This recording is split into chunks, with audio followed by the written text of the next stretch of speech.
Peace, peace, peace. Shalom, shalom, shalom. Assalamu alaikum.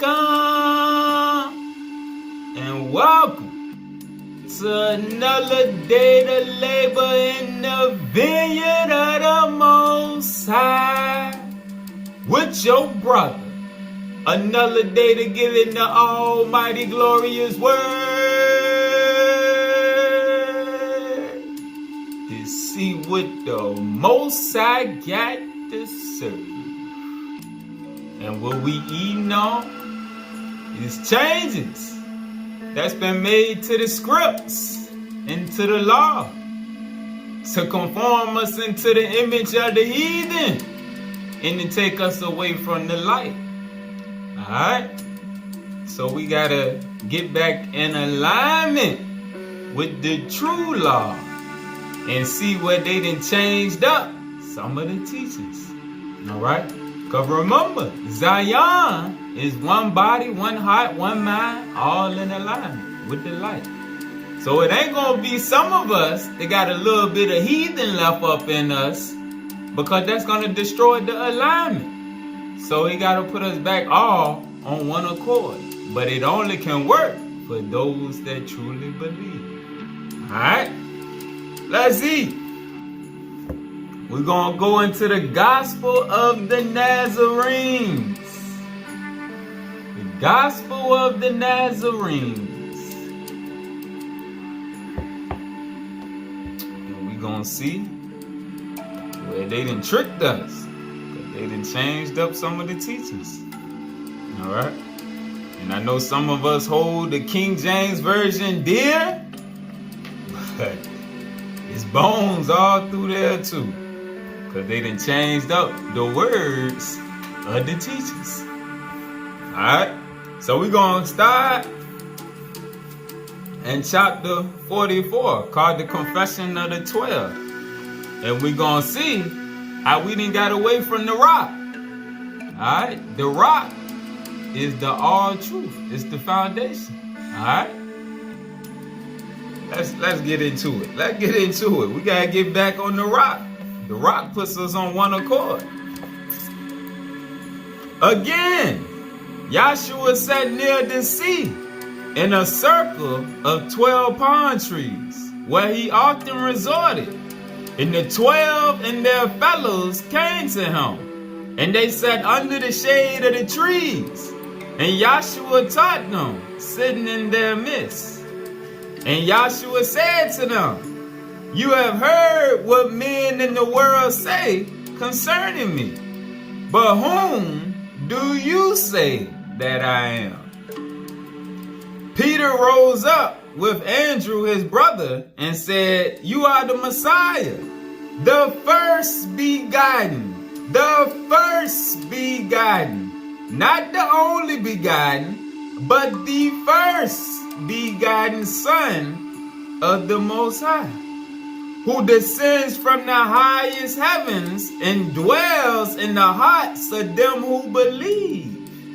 And dwells in the hearts of them who believe and obey the law." And the rest rose up and said, each after his own manner, "These words are true, so we believe." And Yehoshua answered them, saying, "Blessed are you, my 12, who believe. For flesh and blood has not revealed this to you, but the Spirit of the Lord which dwells in you, the Spirit of the Most High which dwells in you." Pause. Now let's see how in the book of Matthew they changed this up and it threw us off to where we view this teaching differently. Matthew chapter 16, verse 17. And Jesus answered and said unto him, "Blessed art thou, Simon Bar-Jonah." All right. So for one, they changed it just to Simon instead of the 12. But blessed art thou, Simon Bar-Jonah, for flesh and blood hath not revealed it unto thee, but my Father which is in heaven. Alright, this is the key part they changed right here. My Father which is in heaven revealed it to thee. This is still keeping it external, outside of you. But when we look in the Gospel of the Nazarene, it said the Spirit of the Lord which dwells in you. In you. That's a big difference right there when you get into the teachings, all right? Because if you're still looking at it from the way Matthew say, the Father in heaven revealed to you, a lot of us view that as something outside of ourselves. But when it say the Spirit which dwells within you revealed it, that's a whole different ballgame right there. It teaches that the Spirit lives within you. It's not nothing separate from you. So it takes the God in the sky away. And it shows you that the Most High dwells within the temple of your body. Alright? Just like the teaching in Corinthians say. Alright? Know ye not that ye are the temple. Alright? So that's one thing that they changed. Let's keep going. The all truth is in the law. The all truth is in the law. And I bear witness to the truth. I am the true rock. And on this rock, which the rock that he's referring to is the all truth, which is the law. On this rock, which is the all truth, which is the law, do I build my congregation. All right, so the church of Christ, the followers of Yahshua, the followers of Yeshua, the rock that they are built upon is the law, which is the all truth, which we seen in the last lesson. He told the Most High to sanctify them with his truth. And his truth is the word. The word aligns your spirit to the law. Again, the all truth is in the law, and I bear witness to the truth. I am the true rock, and on this rock do I build my congregation, and the gates of Hades shall not prevail against it. And out of this rock, out of this truth, out of this law, shall rivers of living waters, shall flow rivers of living water to give life to the people of the earth. You are my chosen 12, and me, the head in Cornerstone, the head in Cornerstone. Pause. Alright, so yesterday, for those who could receive it, the Spirit showed me in my deep thought yesterday the different incarnations of Yahshua, or the light. Alright, the head cornerstone. Alright, and I posted it in the community section for those who didn't get a chance to see it. Because as you grow in the teachings, it show us something when you see his different incarnations. It show you the same way we got jobs to do through different incarnations, that you build upon them each incarnation. Alright, so what you is now, when you start following the will and you start doing your work, you building on what you did in the previous incarnation. And Yahshua was no exception to the rule. That's the difference when him being the first begotten versus him being the only begotten. The church got us in idolatry. Alright? There's a lot of people in idolatry to Jesus. Alright? That's man worship. We're not supposed to worship the creation, but the creator. Yahshua, Yehoshua, Yeshua was a part of the creation. He's not the creator.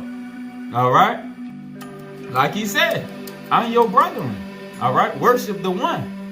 Alright? So in the different incarnations, what we seen was the lamb that was slain from the foundation of the world was Abel. Abel was the first prophet born as the son of man. Adam wasn't the son of man. And even though Cain and Abel weren't technically the only two kids like the Bible teaches us, no, it was more, but Abel was the first prophet of the Most High, born of the Son of Man. And what Yahshua tell you, I was the first begotten. All right? So I'll show some of the screenshots that I showed of the scriptures to align it, but he was the first prophet that was sent. And he was the first one slain. All right? He was slain because he was a prophet to bear witness to the truth, to the law. All right? And Satan had to set his priesthood up first to take control. All right? And Cain was who he used to set up his priesthood. So when Abel tried to come taking people to the law of the highest, he used Cain to kick him off the earth so that he could establish his throne. All right? Because remember, he said he was going to be like the Most High. So he had to set up his kingdom on the earth because Satan wasn't allowed to incarnate. All right? So that was the first incarnation as Abel. The second incarnation, he came once again as the cornerstone of the patriarchs, as Jacob. And remember, when Jacob had to wrestle with the angel and he was renamed Israel, yeah, he overcame that lower nature. Yahshua had to do that. All right? As the Redeemer, he had to do it first to teach you how you could do it. All right? And in that incarnation, he came as the head patriarch of the 12 tribes because he is the head of the tribes. And when he came back at Yahshua, he said, I was only sent unto the lost sheep of the house of Israel. All right? He set it up for the 12 galactic tribes, the star seeds that come into the earth, incarnating under the Mazzaroth or the zodiac. All right, so that's what he did in that incarnation. He got everything set up for the celestial seeds to incarnate. All right, he set up the 12 patriarchs, which he was the head. He was the cornerstone of the 12, but he's got it all set up. So in the next incarnation, he came as Solomon. And remember, Solomon was promised the throne forever. And we showed that in the scriptures. All right? And like it said in 1 Matthew, Christ was the son of David. And also the son of Abraham, which when you get to studying Jacob, he was considered to be the son of Abraham because he was his grandson. All right? And even when Yahshua was talking, when he said Abraham was blessed to see my day, and he did. You got to sit back and think. How did Abraham see his day? But like it said in Matthew 1:1, Christ was the son of Abraham. All right? Which that was referring to Jacob. That's how he got to see his day. So you got to analyze the words and let the Spirit show you and reveal to you how this happened. And how it started yesterday, I was studying and I got stuck when I came to before Abraham was I am. And I had to sit back and ponder on that. And that's when the Spirit started revealing it to me. All right? Before Abraham was, he came as Abel, the lamb that was slain from the foundation of the world. And then, the way Abraham was blessed to see him when he came, because he came as Jacob, the glorious grandson of Abraham. All right? And he became the cornerstone of the 12 patriarchs. And then, the son of David, he came as Solomon. Solomon brought the kingdoms together. He set up the kingdom on earth, even though he went astray. That's all right. Yahshua told you he walked in all of the ways that we walked in. That's how he was able to come and overcome his lower self and his past incarnations and his weaknesses that he went through to show us that we got the same abilities. All right? And in the fourth incarnation, we did a lesson on that one where he came as Elisha. Elijah trained him for his final mission. All right? And that's when him and John and Jesus, or Elijah and Elisha, came together to prepare for his final mission. When he overcame the flesh and rose up in the spirit to show all his disciples and the rest of us that came later on that incarnated back that nah, you got these same abilities, these same powers. So he came as the Redeemer in multiple incarnations. And somebody put it in the comment section and wrote it perfectly. They wrote it out perfectly, that it clicked to them when I posted the scriptures that the Spirit revealed to me, that it showed how he came in different incarnations as the Redeemer to set up and prepare the way for us to continue growing in our cycles, because we was going through the zodiac the same. And he showed us the way to get out of the zodiac. All right, so he is the head cornerstone. Solomon was the head cornerstone. Jacob was the head cornerstone. Abel was the lamb that came to set up the law. All right, the first one born as the Son of Man. Let's get back to the lesson. That's for those who can receive it. All right, and see how it show the growth of the soul through multiple incarnations, and that's why they took it out of the scripture showing reincarnation. All right, let's get back into this word here. You are my chosen 12, and me, the head and cornerstone, are the 12 foundations of my house. Are the 12 foundations of my house, built on the rock, which is the all truth of the law. And on you shall my congregation be built. And in truth, which is righteousness, shall they be established. And you shall sit on 12 thrones, and send forth light and truth, and send forth light and truth to all the 12 tribes of Yisrael, after the Spirit, not after the flesh, but after the Spirit. And I will be with you even to the end of the world. And the way that he is with us is through the Spirit. Let's go to the keys. Let's go to the keys and get a precept. Let's go to the keys. All right. Because remember, when he came as Jacob, as the head cornerstone of the 12, it was speaking on the 12 galactic tribes. All right. The tribes above, the tribes in the zodiac, where all the celestial seeds will be incarnating, bouncing back and forth to perfect their souls through multiple incarnations. All right. Page 553, verse 94. The Father showed me how there were 12 galactic tribes of Israel created to walk upon the face of the earth in direct relationship, just like Yahshua, just like Jacob, just like David, just like Abraham. All right, just like Adam and Abel, to walk upon the face of the earth in direct relationship to Jehovah's glory.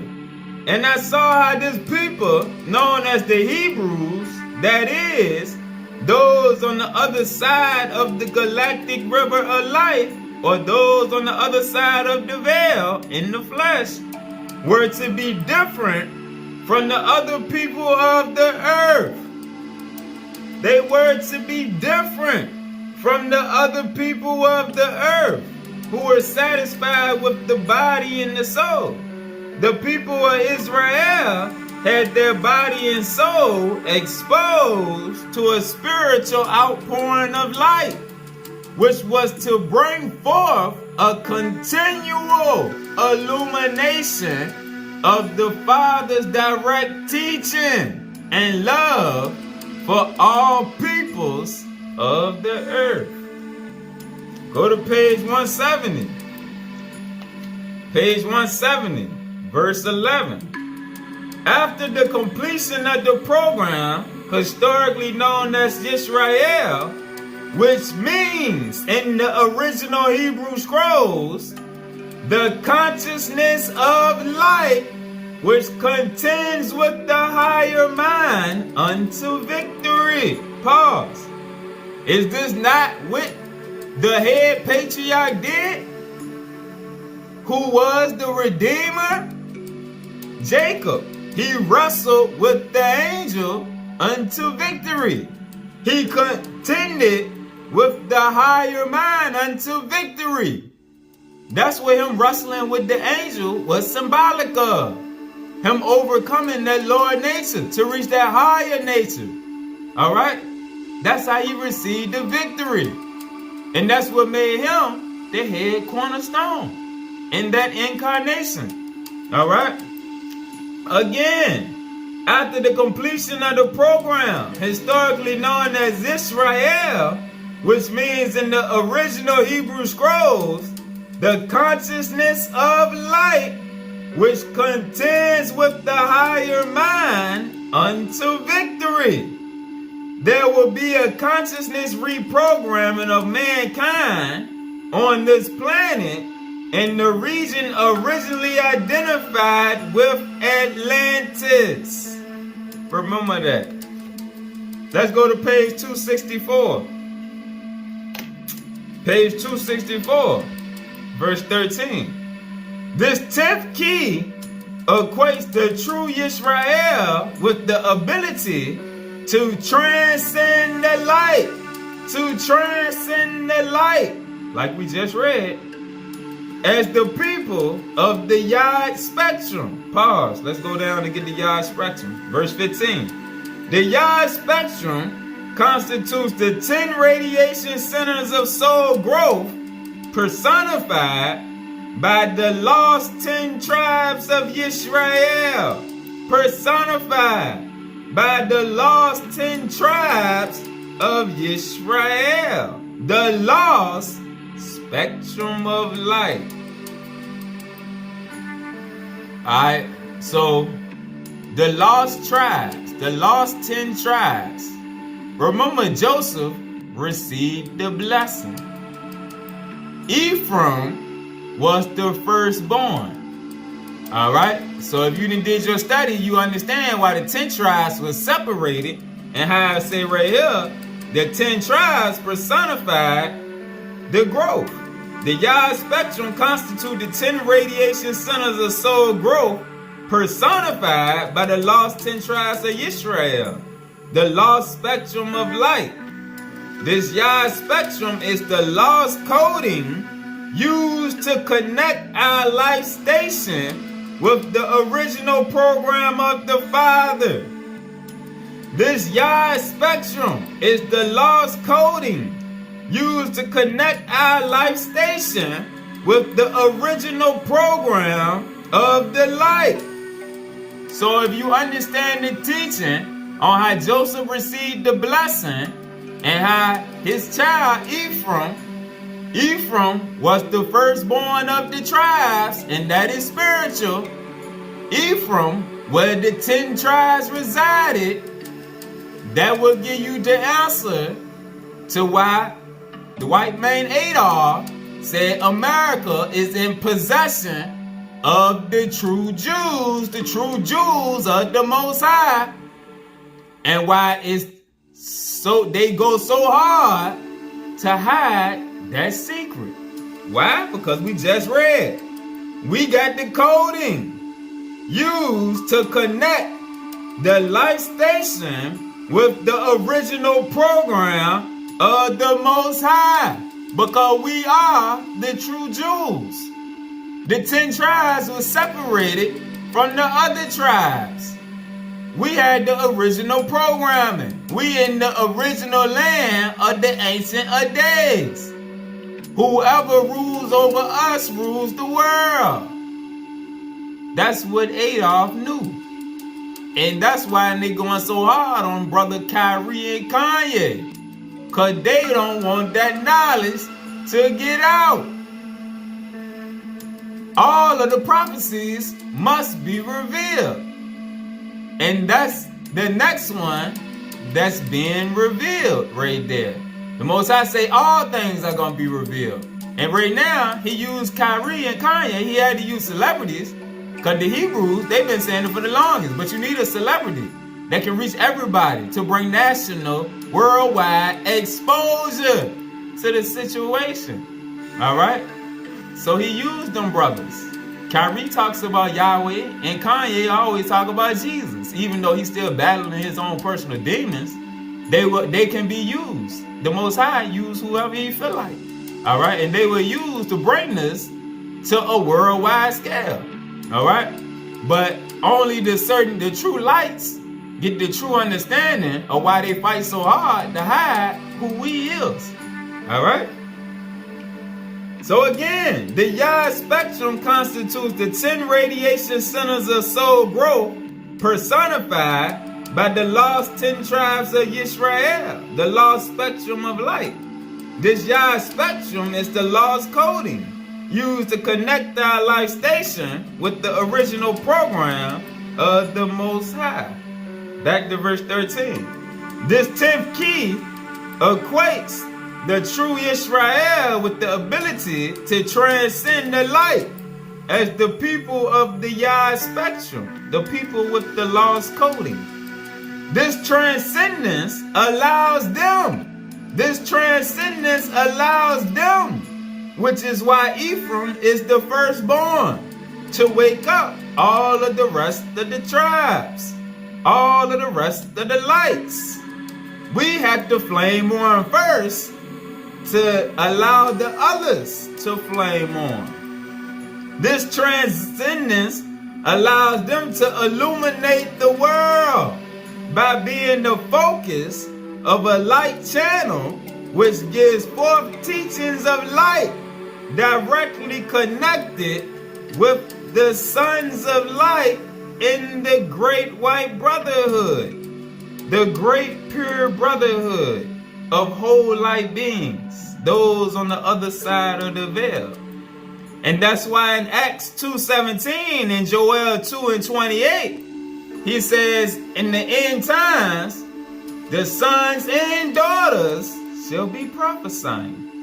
And that's also why we just read on page 170, where it says, there will be a consciousness reprogramming of mankind on this planet in the region originally identified with Atlantis, the great lands of the West, the home of Joseph, the home of Ephraim. All right? Now let's get back to it. Back to the Gospel of the Nazarenes, verse 6. And you shall sit on 12 thrones and send forth light and truth to all the 12 tribes of Israel after the Spirit. And I will be with you, even to the end of the world. All right? But there shall arise after you men of perverse minds, who shall through ignorance or through craft suppress many things which I have spoken to you, and ascribe to me things which I never taught. Such as how the Christians teach, all you got to do is believe in Jesus and you going to heaven. Nah, he ain't teach that. Where y'all get that from? Nah, that Yahshua ain't teach that. Yehoshua ain't teach that. Yeshaya ain't teach that. Esau, Emmanuel, my side, he ain't teach that. Nah.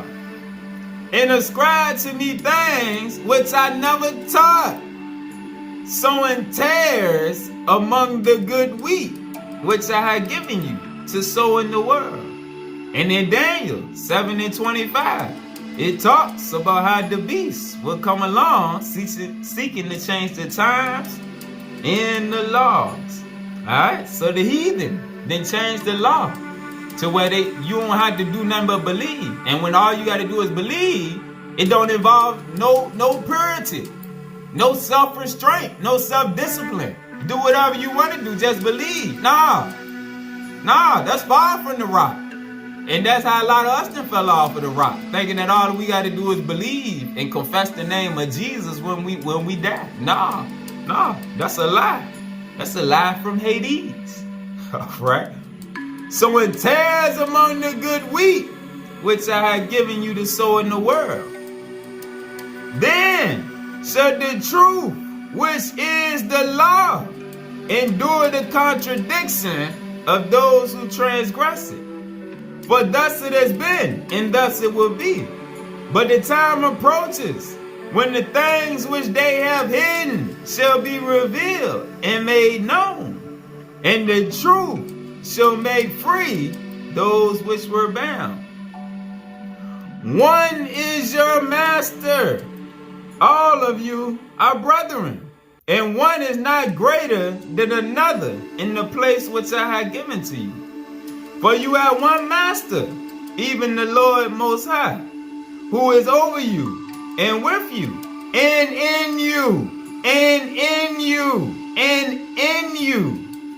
Not outside of you, like the Gentiles and the heathen and the churches and all them teach, but in you. And there is no inequality among my 12, or their fellows. All are equally near to me and to the Lord.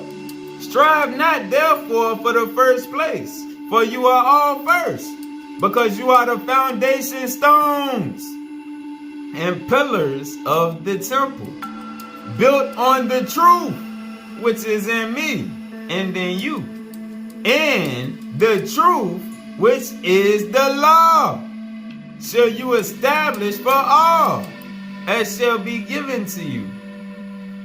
Verily, when you and your fellows agree together touching anything in the holy name, I am in the midst of you and with you.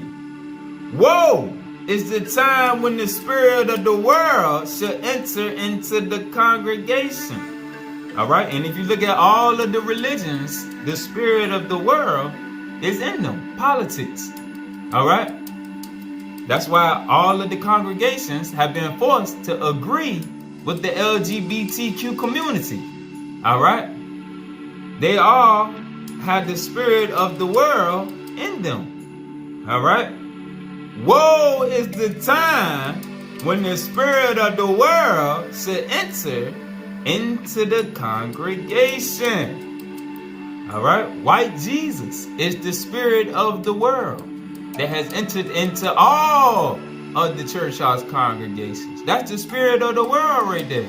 All right. Even though the scriptures say he got feet like burnt brass, they got the nerve to give you the picture of white Jesus. And you got black churches that got that silhouette. And that one thing, when I was little, I despised that picture and I couldn't understand why it was there. You got an all black church and you got this silhouette of white Jesus in the window. It just did something, it just burnt my soul. It just burnt my soul up. I didn't know why. I couldn't understand why. But as I grew, I understood. But I just could never figure that out when I was little. Why all these Negroes got to look at the picture of white Jesus in our church? Ain't there a white person up in here? I just never could understand that until I got older and got to studying right there. That's mind control on a whole nother level that people don't realize. Woe is the time when the spirit of the world shall enter into the congregation, and my doctrines and precepts are made void through the corruption of men and women. Woe is the world when the light is hidden. Woe is the world when the light is hidden. Woe is the world when these things shall be. At that time, Yeshua lifted his voice and said, I thank you, Lord, creator of the heavens and the earth, that though these things are hidden from the impure and boastful, they are nevertheless revealed to the babes. No one knows thee except a son, who also has the daughter within. Oh, we gonna explain this in a second. No one knows thee except a son, who also has the daughter within, or a daughter who has the son within. None know the daughter or the son except they to whom the Holy Spirit is revealed, who is the two in one. Let's get a precept. Let's go to page 121, verse 8. Far and near, the all-parent knows his own.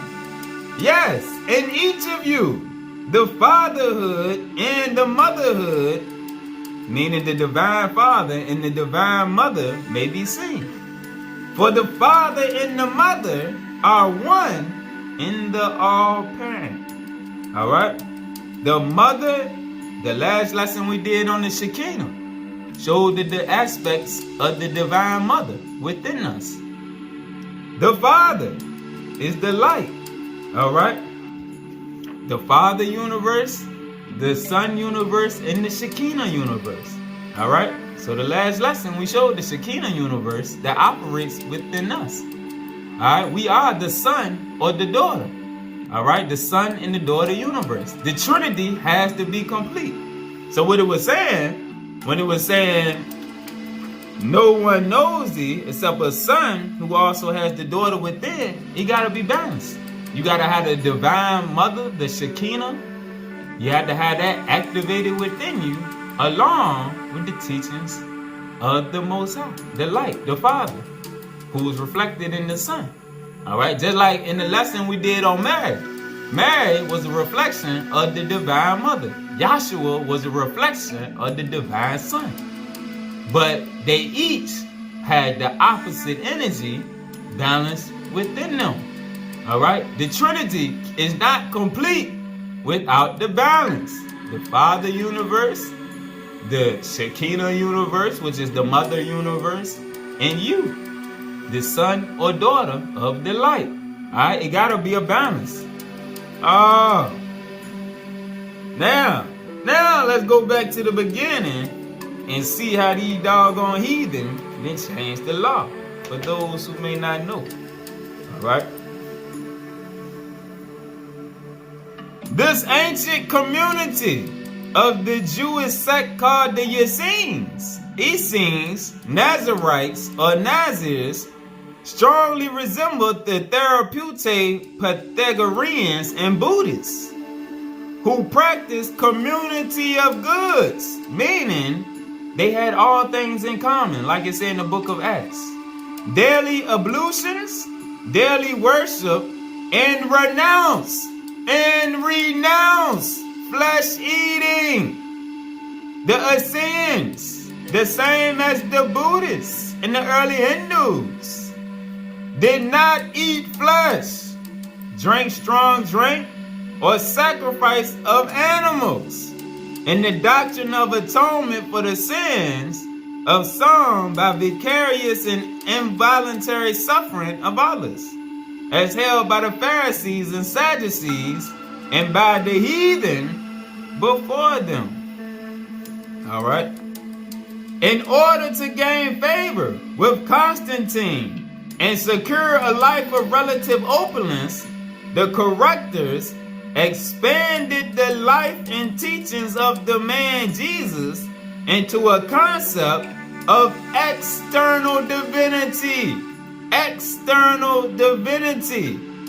which could be more easily merged with the religions favored by the Greco-Roman population. Much of the obvious Hebrew tradition mentioned in historical 1st to 3rd century writings, which departed from the agenda they wished to propagate, were swept away in the ensuing emotional and intellectual debate.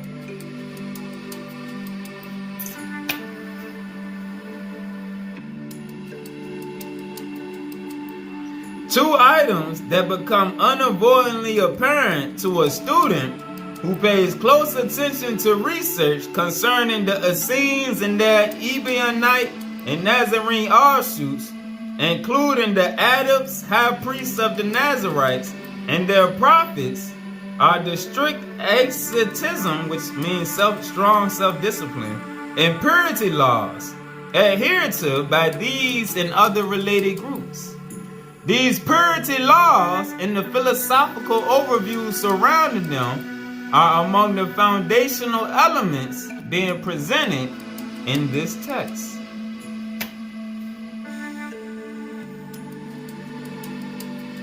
Among the most basic information that any student of historical and archaeological New Testament research will become aware of is the fact that the writings found in the books of what we know as the authorized New Testament were not fashioned by the apostles themselves. Beginning in 325 AD at the behest of Constantine the Great, a Roman council of bishops gathered at the Council of Nicaea to fashion such a standardized work from the writings available at the time. According to historians, many local gospels were in existence, all springing from the same oral tradition and basic principles. By the time the council was gathered to correct and homogenize them for the primarily Greco-Roman audience of the time. Alright, so the Gospel of the Nazarenes is called the Aramaic, Aramaic Matthew. This Aramaic Matthew has been called by a number of variant titles: Gospel of the Hebrews, Gospel of the Nazarenes, Gospel of the Ebionites, and most recently, though less frequently, the Gospel of the Holy 12.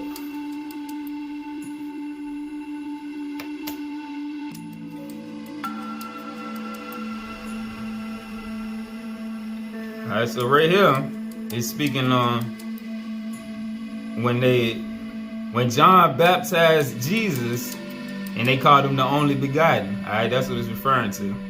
I just skipped past the verse. This version of the baptizing of Jesus by John, referring to him as the first begotten, like we seen when we was reading the text, that's what they refer to him as in this gospel, is the first begotten. Referring to him as the first begotten, rather than the only begotten, provides historical proof that there was at least one school of thought strongly opposed to what ultimately became official church doctrine on the matter. Further research reveals that this idea was one of the first and ultimately most tragic departures from traditional Nazarene thought by the church promulgated by Saul of Tarsus, later known as Paul. By the reference to Jesus as the first begotten, we are led to believe that there may be a second begotten, third begotten, and so on. Alright, pause. So we see that's one of the biggest errors right there. And that's a big trap for a whole lot of us. And a sister sent me an email after my community post yesterday on the different incarnations, and she had a good point when she said it's a reason why the priest of Mahan gave us all them movies on Jesus. Alright? They doctored him up in such a way for mind control purposes, for spiritual control purposes. The Passion of the Christ, you gotta wonder. The priesthood of Mahan gave you that movie for a reason. It's to increase your idolatry, which they already got. The Gentiles is us. The battle is to keep the lights in the image of the heathen. Alright, to keep us thinking like the people of the world. Alright? The Gentiles, not necessarily, because all of the Gentiles not heathen, don't twist my words, but to keep us in the image of the nations, the earthbound nations that don't know the higher truth. It's in us, because the Spirit will open us up, but we got to release all of the lies that we've been taught. And we, like Jesus said, you got to come to me as a little child, willing to be taught, so that you can get rebuilt. And the Spirit is what quickens, not the flesh. So the Spirit will build you back up. But you got to open yourself back up and get away from idolatry, man worship. If Jesus is your Lord and your God, you in man worship. You got to realize he was your brother. He was just like us. He went through multiple incarnations. He was our teacher. He not our God. He was our teacher. Our teacher is to teach us how to redeem ourselves through following his example. All right? And listening to the Spirit.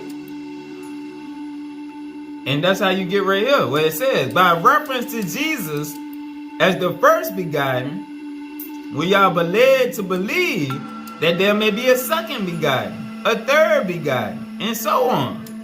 Following further through the implications of these references, we may glimpse into the nature of Nazarene beliefs on the matter, i.e., that Yahshua, the human, received the fullness of God consciousness when baptized with the Holy Spirit at the River Jordan by John. In this manner, because he had devoutly prepared and nurtured this state within his soul throughout his experiences. Yahshua was augmented to fulfill the divine potential of humanity. On this rock, on this truth, on this law, lies the basis of what has been in the past an unbridgeable gulf between true Nazarene belief and what ultimately became New Testament Christianity. Let's keep going. The Romans themselves say that Constantine the Great, at the behest of God, ordained a clique of priests and scribes to decide for all humanity for all time, or so they thought, out of a pile of extant manuscripts and scrolls of the period, what would be called scripture, or official canon, the canonized version. Alright, so we see right here, Constantine the Great. They set this up to decide what is the official canon and what will be called heresy, meaning contrary to the teaching of the Roman Church. To think that they stopped there would be naive. They proceeded over the next 200 years to add and delete at will, in spite of what the forbidden epithet at the end of Revelation says. And they're speaking on Revelation 22 and 19. They talk about adding or taking away, which curiously wasn't added until after some time later. The unfortunate culmination of all of this came in 527 AD. Emperor Justinian's first official edict concerning the church was to outlaw all teachings considered to be departures from official church canon. In particular, anything considered to be of a heathen persuasion, i.e., the Buddhist teachings, the Hindu teachings, the Kemetic teachings, the Mesopotamian teachings, were forbidden. The impact of this was that any individual or group caught teaching such things as the teachings of cause and effect, also called karma, the immortality of the soul, aka reincarnation, vegetarianism, or any related form of severe strict self-discipline, compassionate treatment of animals, and most importantly of all, anti-slavery, could be arrested and horrifically executed. So if you brought up any of them things, you could be executed, all right, for going against the church doctrine, showing how they use the church to control the world.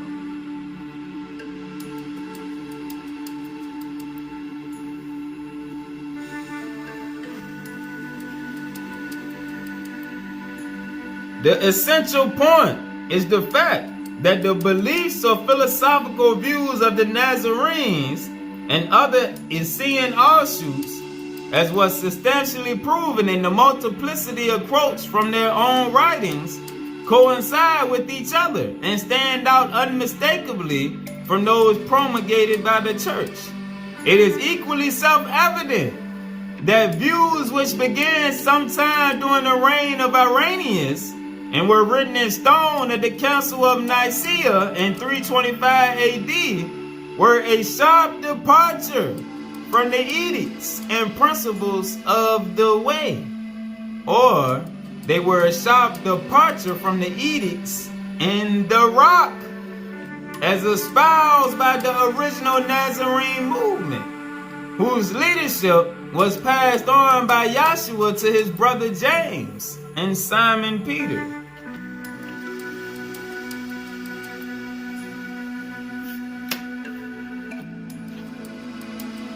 Based on all of the above information without adding yet unmentioned data, the evidence is overwhelming.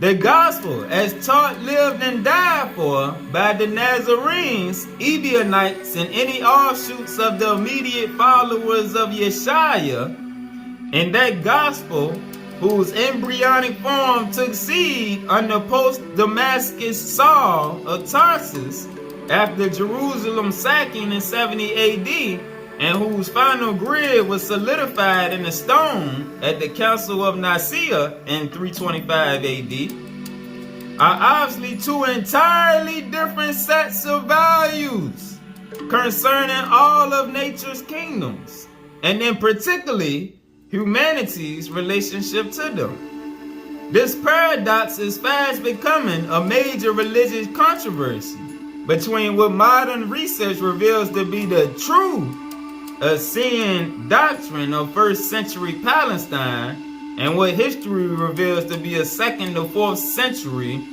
Greco-Roman mythology, traditionally known as Christianity. Alright? So for those that believe and got eyes to see and ears to hear, hopefully we didn't align each other to be on one accord and one spirit, seeing how the Romans then tricked us. Now how they didn't use the canonized version to take us away from the rock, to get us away from the all truth, which is the law of the light, the celestial laws, to align us. Alright? And we're going to do another teaching coming out of this book showing how Yahshua taught that eating meat was against the law. They didn't eat the flesh of the animal. They didn't kill no creature. Alright? They was against animal sacrifice. All the canon has been twisted. Alright? And that's why, not just me, other brother D'Angelo, he did an excellent video showing how using different books where Yahshua was teaching that eating meat was against the law. Alright? That video was tight that he did. Alright? So if you ain't seen it, you should check it out. But it's a spirit in the air right now, trying to get us away from eating the animals of the earth. Alright? And that's sent from on high to get us back in alignment with the true law. Alright? Because the laws of health are tied to the laws of the spirit. And they go through that in this book too. So, I mean, this book's still cheap right now.